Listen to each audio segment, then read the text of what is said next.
sites, discover amazing food, and make new friends from near and far. Your radio is the only passport you'll need. Join us for Travel with Rick Steves, Saturday afternoons at 1 on KSJE. KSJE is supported by San Juan Regional Medical Center, here to meet your urgent and emergent medical needs, whether they are COVID-19 related or not.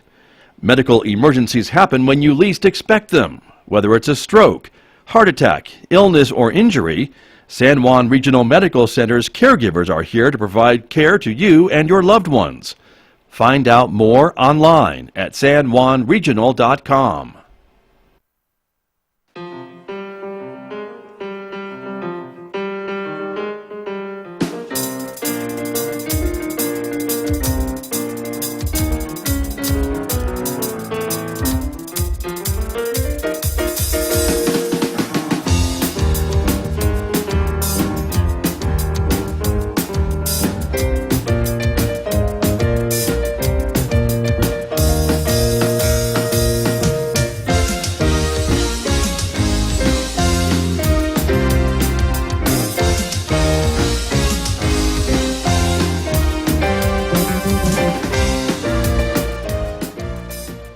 Minutes past 8 o'clock. It's Thursday morning, June the 18th. Good morning, everyone. I'm Scott Micklin. Thanks for tuning in to KSJE 90.9 FM over the air here in San Juan County, 103.3 FM over the air in Durango, Colorado, and of course streaming everywhere from our website, ksje.com. Welcome also to our viewers who are watching the visual radio program on the KSJE Facebook page and YouTube channel. We're glad that you are with us, everybody.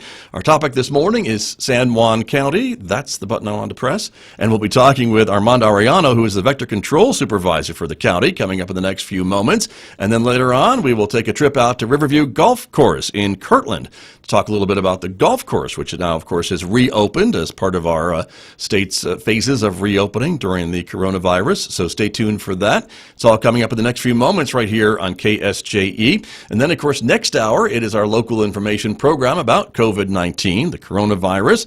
We'll be joined by a local cardiologist talking about how COVID-19 may affect some heart conditions and heart patients. And so join us for that. Also, we'll be joined by Madison Peach Steiner of Peach's Neat Feet, another business reopening in downtown Farmington. We'll get an update on the Hustle Kindness movement and more.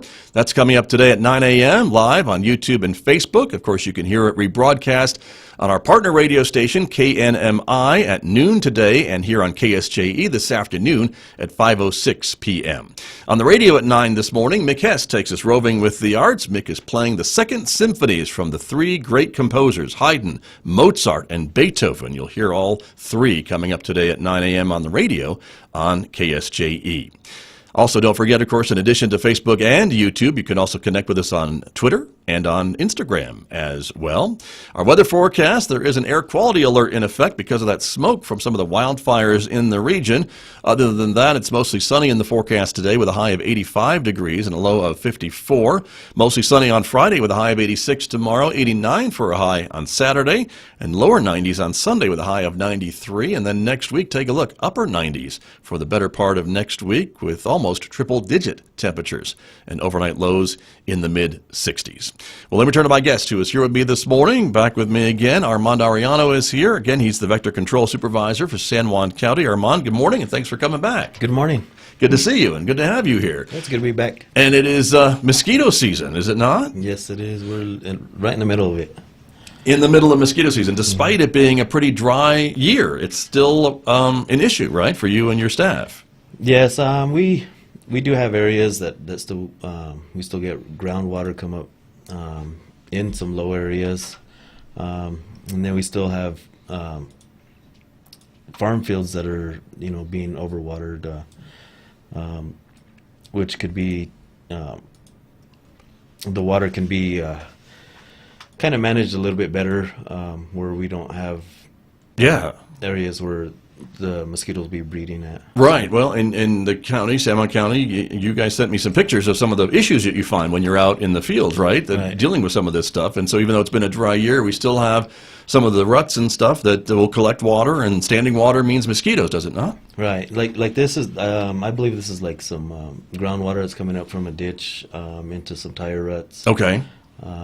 But folks should have that on their property, perhaps, if they're not. Yeah, I mean, if they would, take some soil and just kind of get their tractor and kind of level that out, that it kind of it'd fix that problem. It's more of a permanent Right. solution than going out there and spraying for mosquitoes with our fog truck. So Exactly, but that's what you were doing these days, right? And Right. so you've got crews, and we were talking before we came on the air this morning that you spray in the unincorporated areas of San Juan County and the county, but you also have an agreement with the city of Aztec, right. right? Mm-hmm. And so, how often are you guys out spraying? Because the county's a big place. We spray every week, Wednesday nights from 10 p.m. to 6 o'clock Thursday mornings, and we kind of rotate our areas. Where we have three employees, doing mosquito control in our county. We cover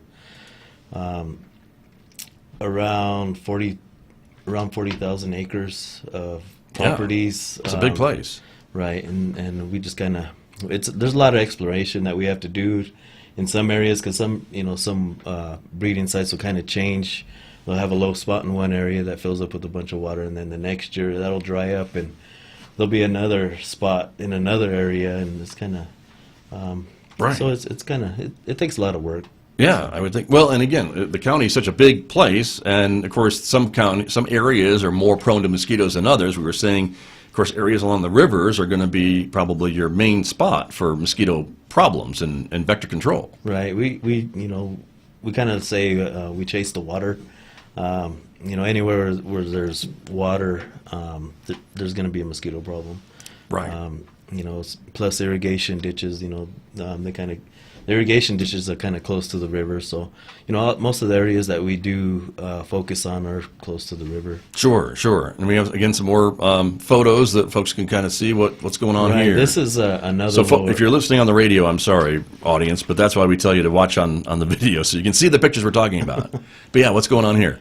This is another area. It's a low area. It's actually real close to them tire ruts that we've seen. It's kind of like some seepage from a ditch. And so the tank on the back of that worker, are they spraying? Is that what they're doing? We go through there and we dip with the tool that we use. We call it a dipper. Mm-hmm. And we dip in there to see what type of population or how much population of mosquito larvae that we have in the water, and then we do treat it with it's a bacteria. It's not really a chemical. Right. It's a bacteria that they found that it only kills mosquito larvae. Gotcha. And and you can kind of tell by the picture. Some of the areas where we go through, there's a lot of Russian olive trees and stuff that we have to fight through just to get to the water and treat.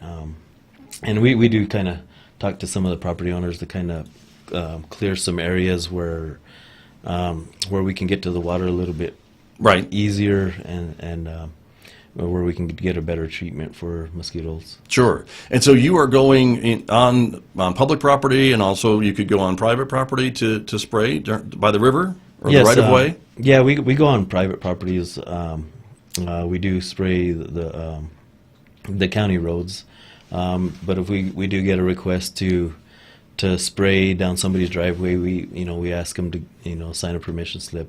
And this year we we started it last year, where you can do the permission slip on the San Juan County webpage. Go online and do that to ask you to come by on my property to spray, right? Right. You need permission from me. Mm-hmm. And I would assume the opposite is true too, right? If I don't want you to come by and spray for whatever reason, and we were talking about some of those too, I can request that as well?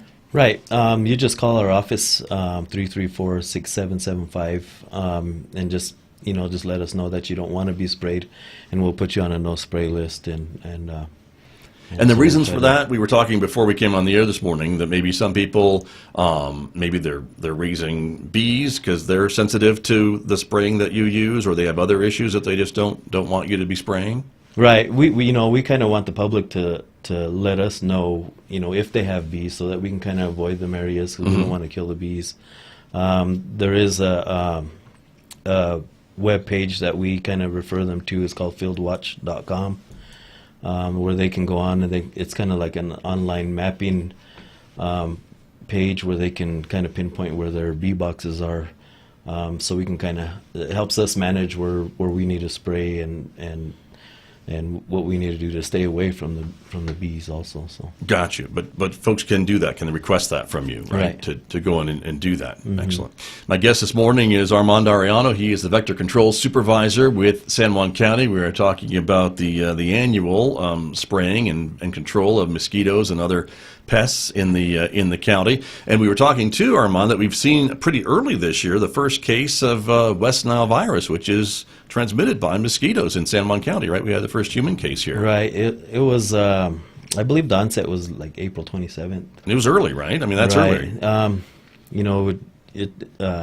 It's pretty early. We usually don't see any cases of West Nile until like July and August. Right. And that's when we begin to start seeing them. And but yeah, April 27th it's pretty early. And and my just my opinion, and what I think is maybe we had a mosquito that overwintered, and then just he didn't get the message. Yeah, right. Yeah. Okay. He hibernated. Gee. Well, there you go. But this is still a pretty serious disease, right? I mean, people do get real sick from West Nile, and even some die sometimes. Right. And I know we haven't talked a lot about West Nile because we have another pandemic going on, but we still need to be concerned about this. Right. But back in 2003, I believe, is whenever New Mexico started seeing its first cases of West Nile. 2004 and 2005, we really got hit with a lot of cases in the state, and that's whenever the mosquito control programs really, started changing their way of doing mosquito control. Kind of doing a little more exploration and start doing some identification, right, with the mosquitoes and seeing exactly what type of mosquitoes are the vectors for West Nile.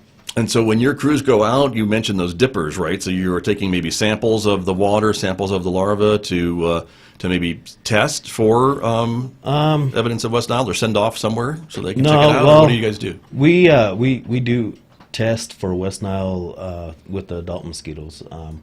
We try to pull the Culex species of mosquitoes out of our pools of and we do have a ramp reader at our shop where we do our own testing, and if we do feel like we got a positive test, and then we send it to the state where they confirm the test. So. Right, and the picture we're showing right now, is that kind of one of those things that does sample, or you pull water out of the standing water areas, right? Yeah, that's a dipper where we kind of just dip in the water to see how the population of mosquitoes is in that water, or if there's any, and it kind of gives us an idea if we need to treat or not.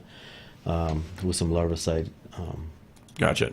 And then this picture we're showing too is another collection canister, for lack of a better term. Right. You probably have a better term than I do. That's a CDC light trap. You can kind of see on the top of it. It kind of looks like a pizza pan where you cook pizza, and then it's got the net on the bottom. Okay. The little cooler. You can see it hanging down from the branches there. I got it. It's got a little fan and a little light bulb on it. Mosquitoes are attracted to light. The cooler on the side, we pack it with dry ice, because mosquitoes are attracted to carbon dioxide. It kind of simulates an animal or a human out there breathing. So and they actually work pretty good. Interesting. There's some traps so we can get like 400 or 500 mosquitoes in overnight. Just leaving that trap out there. That's a lot, it sounds like to me. Right. And so, but that is what you're looking for, right? Are some of these big populations then? So then you know where to spray. Right. And where to put your crew's time and efforts, I suppose, right? As we talk about that. And of course, there are other animals, right, that are good too, that help do this naturally, right? There are birds and things that eat mosquitoes for a living. right, that we like and appreciate. Bats, a lot of people are kind of fearful of bats, and right? Stuff, and but they do that. That's a they good do. thing. They eat thousands of mosquitoes, and it's just kind of a type of biological control that we recommend for people. If people have ponds that don't have other fish in them, we kind of we'll tell them, well, we can get you some gambusia fish, where these fish will eat the mosquito larvae, and but we do get a lot of calls that people do have decorative ponds, and they do have like some bass or something swimming around in there, and they'll tell us to bring in some gambusia fish, and we're just pretty much feeding their other fish. But that doesn't work very well if there's other fish, is what you're saying. Right. I understand. I gotcha. Well, it is a circle of life, is what they say, right? So there you are. Some other photos that you sent us, kind of showing some of the field work that your folks do, right? Right. Yeah, that's just kind of, we try to, we ask the property owners to help us, clear up some of the areas. We get some drainage ditches that that are just overgrown with vegetation, and that's what the mosquitoes like. Oh, sure. They a lot of them feed off of the plant juices and stuff, and the plant nectars, and they just rest in that vegetation. And not only that, but some of them drain ditches that are so grown up, it kind of restricts the flow of the water, and that water doesn't get to where it needs to go. Right. So it just sits there, and that it's another area where the mosquitoes like to breed. In stagnant waters that or just really slow moving waters. And there's another picture of some samples, right? This is larvae that we're that's kind of seeing those larvae. little specks that you see on the screen, everybody, and that's what that would look like, right? Yeah, and they a lot of people ask, well, what do they look like? And so we try to explain to them what they look like. Right. So they also call them wigglers. They wiggle in the water. Okay. And this picture is a little bit. This picture different. is just a different type of water where you can still find a lot of mosquito larvae. Doesn't have to be clear. It doesn't. Is have what to you're be saying. clear, It could be a little rusty, like this picture represents. It could be. And the life cycle, it doesn't take long for these things, right? In a place of standing water, what does it take? Maybe 5 days? In temperatures above 90 degrees, you can a mosquito can go from egg to adult mosquito in 5 to 7 days. That's from egg, and then it has like 4 stages of larva that it goes through, and then it goes to the pupa stage and then adult. Right, but that's pretty quick. So even if you think you're going to get out there by the weekend, that could be too late. Right. To get rid of that standing water, if it's 5 days or longer, as you've mentioned. So another picture here of again a field with maybe a ditch coming through or a little small irrigation. It looks like the property owner, he attempted to try to get the water to drain, just by the way them clumps of dirt look there. But it just like in some of them areas right there, that's like prime mosquito habitat right there. Right. No kidding. But there you go. But that's what we're talking about, is these types of things. And so, Armand, we have just a couple minutes remaining this morning. I want to show you a couple more pictures that you did send. Here's another shot of another kind of more open area, but still a place where you could get some standing water, I guess. Right. That's a low area. You can tell that it doesn't look like it has water there now, but it looks like it has had water there in the past. It's kind of like one of them areas I was telling you, where 1 year it'll have a bunch of water, and then like the next year it'll be dry, and then just like maybe about an acre down the road, there'll be water there. Gotcha. But, and again, because it's been so dry, a lot of folks who are listening to us probably saying, well, these guys are crazy. There's no water anywhere because it's been so dry. But if you've got irrigation, or even if you have yard sprinklers, right, and that water's collecting in maybe a flower pot or something, it doesn't take much water, does it, to get these mosquitoes going? It doesn't take a lot of water at all. We saw the tire, the old tires that collect water too. So it just like in a 1 pound coffee can, you can breed up to like 800 mosquitoes in one of the small. Come on, you're kidding me. Really? Each mosquito will lay from 50 to several hundred eggs, depending on how many blood meals it's had. because it uses the blood for uses the proteins to produce the. Oh, you don't tell eggs. me about what they do. I get you, but that's how it works. So interesting. And so again, if folks would like to let you know if they've got bees or other things on their property they want you to be aware of, if they live in the county or live in the city of Aztec, which is where your crews are operating, they can go to the San Juan County website. Yes. And find the vector control portion of that, right? Is that how they report those things to you? Right. I believe they'll go to departments and then vector control, and then it'll give you the option to sign a permission slip. And it also has our phone number there. If you don't want us sprayed, don't want us to be spraying around your property, just call us and let us know, and we'll put you on a no spray list, and we'll kind of work around your area. Because you can do that too. Folks can opt in or opt out. Right. I guess is kind of how that works for you. So and there's a lot of people that are chemical sensitive to the spraying that various you use. chemicals and stuff, and there's a lot of people that are kind of fearful of the chemicals we use. But I have some in one of our vector control manuals. It kind of shows the toxicity of our chemicals, and we're below. The chemicals that we use are way below than like aspirin or caffeine.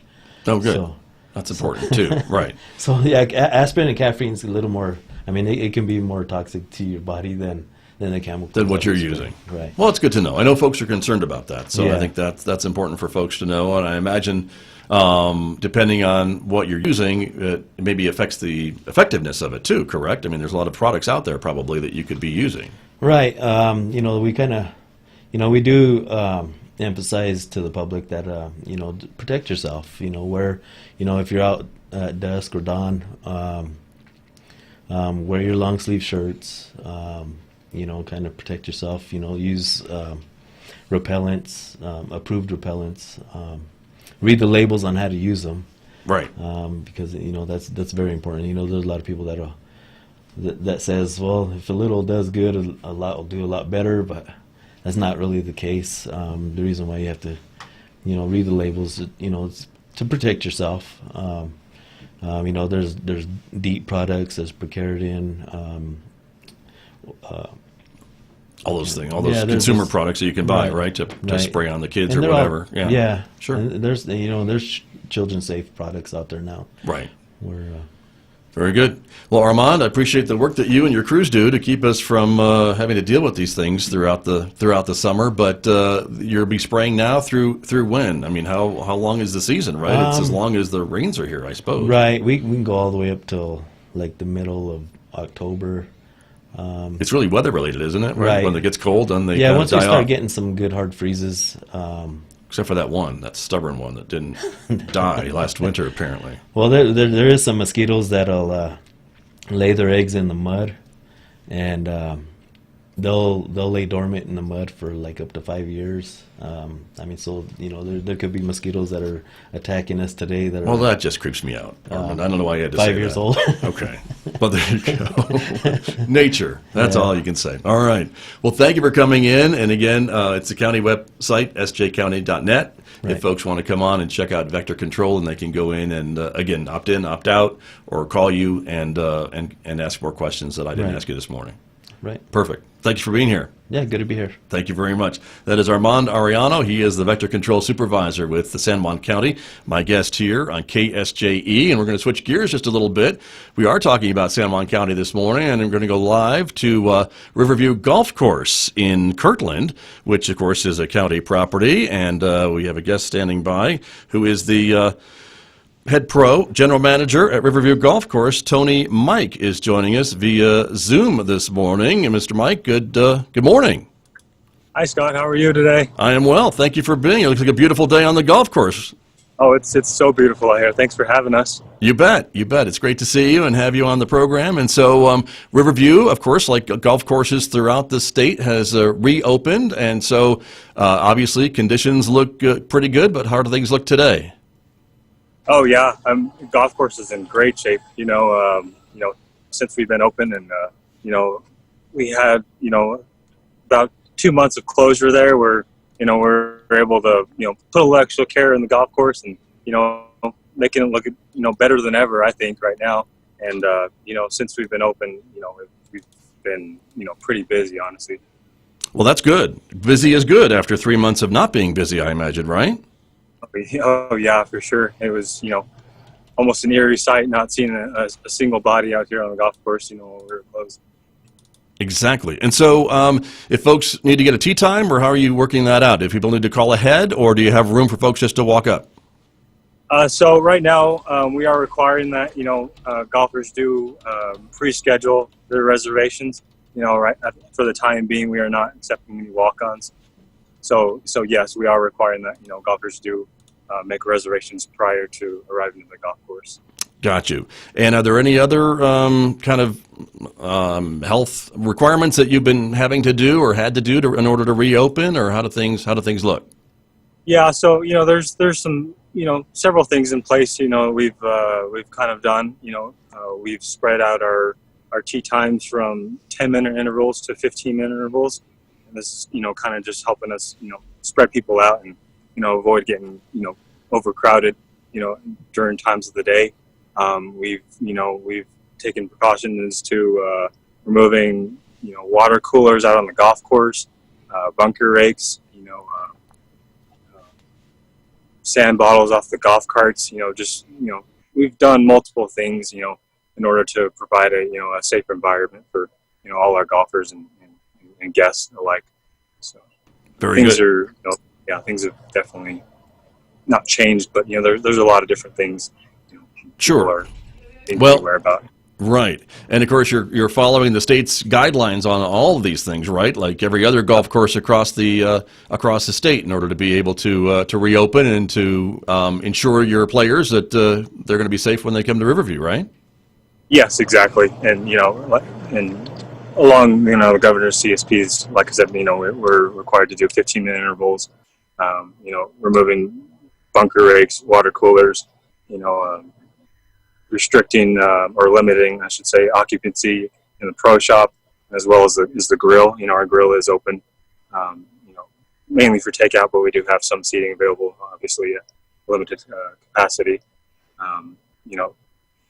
There's a lot of little things, and sure, it gets quite extensive, but, we are taking all those, precautions as, and requirements from the governor's CSP. Right, and those CSP COVID-safe practices. And I know that people are excited probably to get back on the golf course. What's been the reaction from some of your regulars? Well, just like you said it, a lot of people are just excited just to get out and, do something. Golf is something, it's not only good for physical health, but also mental health.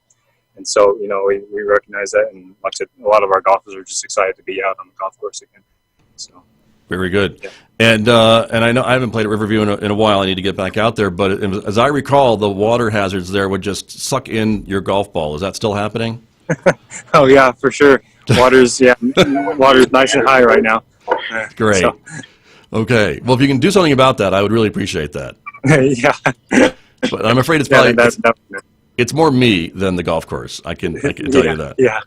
But very I'm good. sure you're not the only one that has a request. So. Probably not. That's very true. Yeah. Well, Tony, again, the conditions look great out there.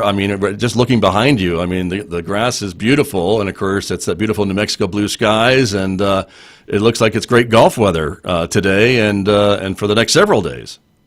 Oh yeah, for sure. And you just happened to miss it, but a minute before we came on air, there was a couple of pronghorn that just passed right behind me here, and we do have about a herd of over 50 pronghorn out here that just kind of roam in the area, and it's basically their golf course. So right, and that's true, and that's always something that you can maybe see when you're out there. I know a lot of folks kind of notice them when they're playing through, or vice versa. So that's wonderful.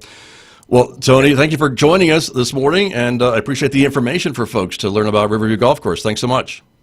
Yeah, thanks for having us, Scott. I really appreciate it. You're very welcome. That is Tony Mike Jr. He is the general manager and golf pro out at Riverview Golf Course there in Kirtland, here with me on KSJE. And thank you so much for joining me, everybody. Have a great Thursday. Coming up at 9, of course, it's our local information program about COVID-19. That is coming up next here on KSJE. Right now, the time is 8:39.